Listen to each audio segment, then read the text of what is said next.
Hello everyone, sorry for my absence. I was planning on putting a video out on the Monday after Thanksgiving and the Saturday after Thanksgiving. I came down with a disease that may or may not have been COVID. I think it was COVID. We were never officially tested. It was a pretty rough disease.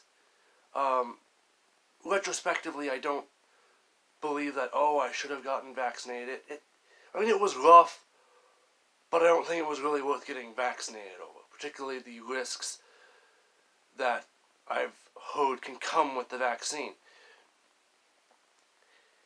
In this video, I want to talk about what the Democrats might do for their nominee come 2024.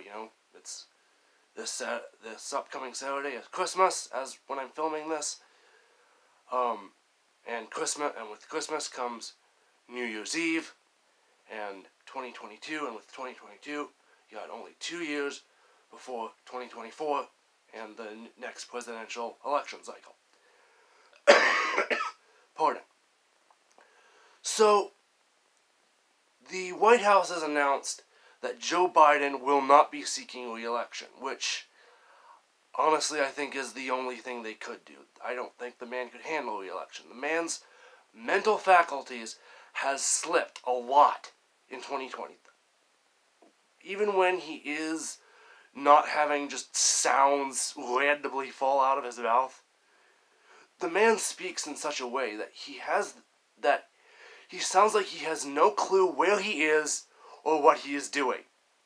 He's just like, I don't know what I'm doing or why I'm here, but this young girl with nice smelling hair gave me this sheet of paper and told me to come out and read it to you. The man is not going to be able to handle debates. And I don't think people are going to be accepting of another year of Joe Biden campaigning from his basement. So that leaves us 3 different possibilities. 1, we have a repeat of the 2020 Democrat nomination cycle, just minus Joe Biden. Second, we have,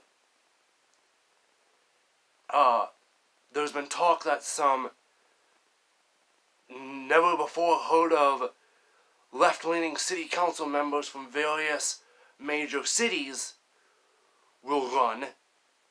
And the third possibility is that AOC, Alexandria Ocasio-Cortez, who will be 35 before election day in 2024, will run for president.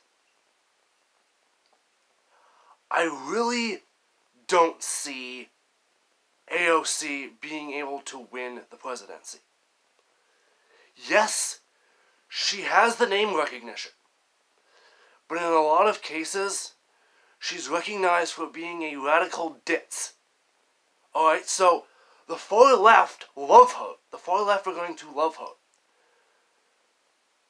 But AOC is going to be a very hard sell to a left of center, more left-leaning libertarian type. They're going to look at AOC and say, I hate her.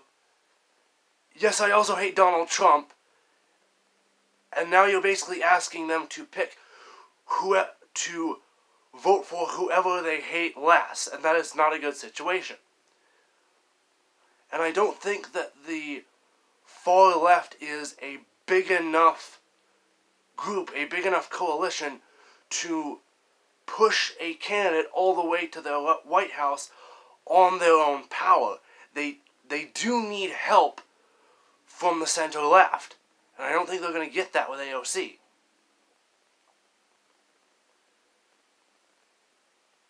The other possibility is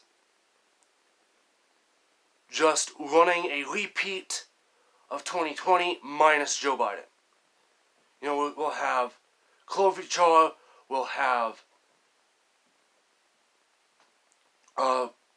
Pocahontas, Elizabeth Warren. You know, all the old friends from 2020. Give or take a few. I don't know if that is the best.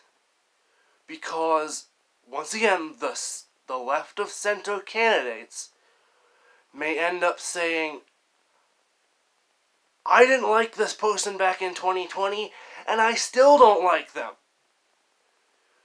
And then what you're doing is, particularly if the Democrats nominate Trump personally, is you are asking them, the Democrats have to make a bet. Are the left of center candidates scared enough of Trump to vote for a candidate that they still really don't like simply because they dislike the other guy more?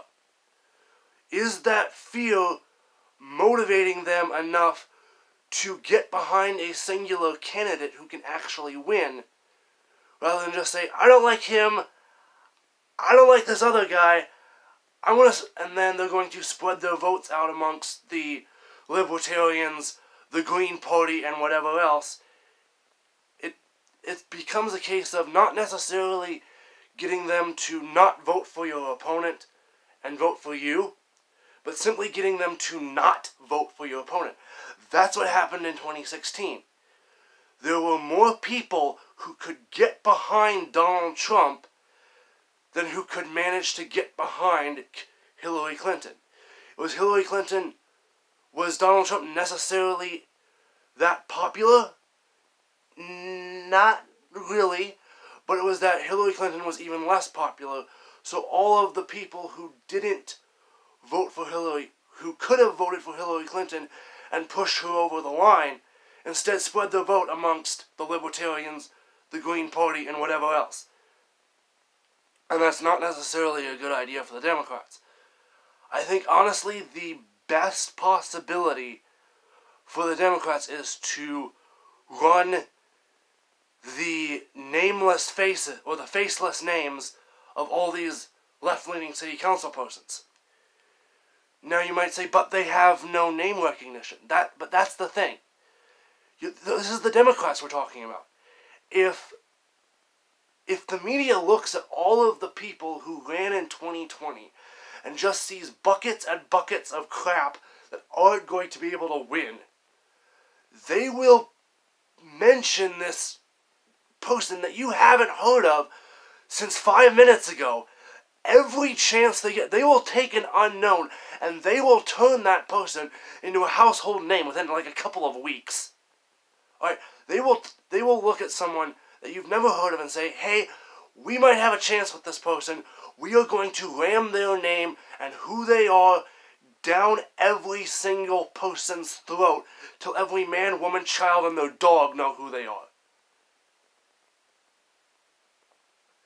Now, as far as the election goes, not just the nomination process, but the election goes, what about Smartmatic? Do we have to be worried about Smartmatic? I know you're probably thinking this for 2024. The answer is we do if we let them. We do if we let them. There are two possibilities here. Either the oligarchy will say Smartmatic was a one-and-done thing. Okay, we got Trump out. And we'll never be able to do that again. Or did the media do enough job of shouting down all the allegations, or enough of the allegations, of election fraud that we think we can do it again? That's the question. I don't know which is the case, but I think the left, we're kind of nice people. When we lose, we just say, oh, well, we lost, we'll try again in 4 years. Oh, we lost, we'll try again in 2 years if it's the House. That doesn't necessarily work if you keep having weird, funky elections after weird, funky election. If you keep having repeats of 2020, eventually, yeah, you can say, oh, well, we'll try again in 4 years. Pardon. You can say, we'll try again in 4 years as much as you want. If this keeps happening, and eventually we live in a country that isn't really even worth living in, a lot of good that's going to do us. Eventually, I know this may not sound very comfortable to some of you, but if 2024 looks a little fishy, not just that, oh, we lost, but that we lost and it looks kind of fishy, broken water pipes mysteriously happening, and vote counts suddenly stopping because, oh, people were tired and we'll pick them up in the next morning. If fishy stuff like that keeps happening, we may have to go out, embrace our inner leftist, and do a little mostly peaceful protesting.